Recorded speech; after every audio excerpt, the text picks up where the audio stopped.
కళ్ళ కనవడంగా షవులకి నవడంగా సిగ్గులేని మాటలు ఎందుకు మాట్లాడుతున్నావు కేటీఆర్ అన్నా నువ్వే కబ్జా పెట్టుకుంటే హైడ్రా తీసుకొచ్చి ఎన్ని చెర నుంచి విడిపించినాము, ఎన్ని నీ కబ్జాలో ఉన్నాయి. నువ్వు వచ్చి మళ్ళీ మాట్లాడుతున్నావా? నువ్వే దొంగవు, నువ్వే లంగవు, నువ్వు వచ్చి ఇంకోళ్ళకి మాట్లాడు. జరా ఉండాలి ఏమైనా మాట్లాడడానికి. బాగుంది, మీరు చేసిన దానికంటే అధ్వానంగా లేదు, బాగుంది. ఎందుకంటే మీరు తెలంగాణను రచ్చ రచ్చ చేసిపోయినరు. దాన్ని అంతా ఓదికు సర్దుకుంటూ మళ్ళీ ఇంకొకరిసారి మమ్మల్ని చూసుకుంటున్నాడు. మీరు ఈ మాత్రం చూసుకున్నా మిమ్మల్ని మేము ఓడగొట్టకపోతుంటే మీకు చూసే ముఖాలు లేవు కాబట్టి మీ నెత్తి మీద ఒకటి ఇంట్లో కూర్చోబెట్టినాం మేము.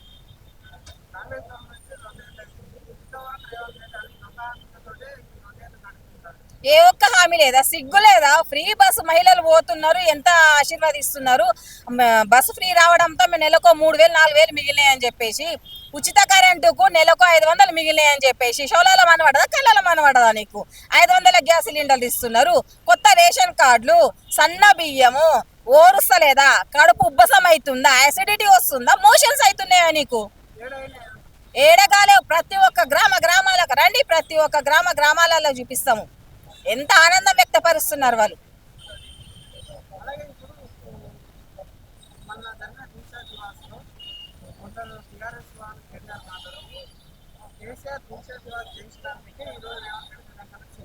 కేసీఆర్ దీక్ష దివస్ కరెక్ట్ చేసి ఉంటే చచ్చిపోకపోదురు పోరలు పాపం. నువ్వు 2 రోజులు దీక్ష దివస్ చేసి నిమ్మరసం తాగినావు, బాత్రూమ్ లో ఇడ్లీలు తింటే, నువ్వు ఇడ్లీలు తినడం కాదు, నువ్వు నిమ్మరసం తాగడం కాదు, మా రక్తం తాగు, మేము ఎవరి కోసం చేస్తున్నామని నేను గుంజుకొచ్చి మళ్ళీ కూర్చోబెడతాను. కంటిన్యూ చేసినావు నువ్వు.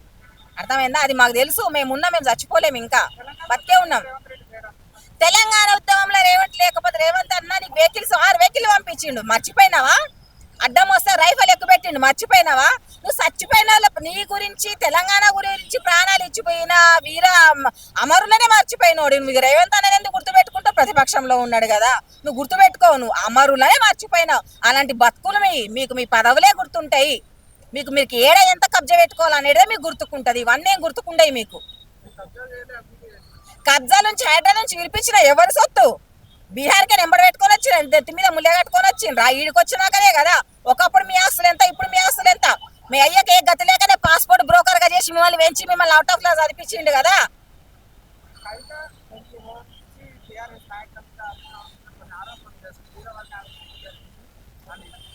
అవును, కవిత అమ్మకి అక్కడ అన్యాయం జరిగింది. వీళ్ళు పదవి వ్యామోహంలో సొంత రక్త సంబంధం కూడా గుర్తుకుండదు వీళ్ళకు.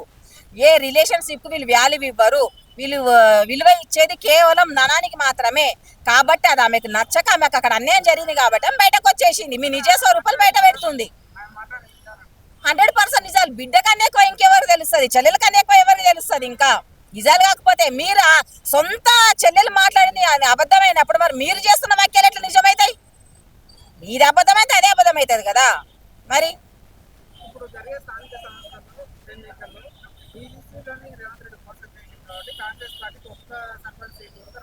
బీసీలను నిజంగా మోసం చేసింది మీరు, బీజేపీ. రేవంత్ అన్న సహాయ శక్తిలో కొట్లాడి ఢిల్లీకి పోయి కూడా నిరసన తెలిపినరు.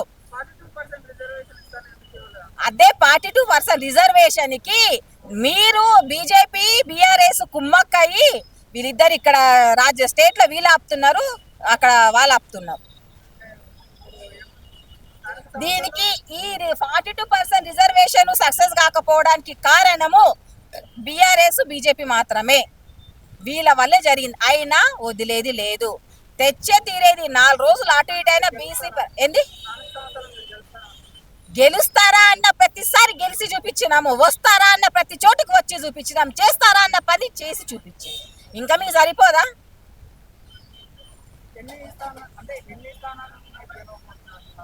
99.9999 గెలవబోతున్నాం. ఒక్క స్థానం మీకు భిక్ష పెడుతుండొచ్చు, ఎందుకంటే మీరు మాకు చూడాలి కాబట్టి. అది కూడా మా భిక్షనే. Subscribe us and press the bell icon for more interesting updates.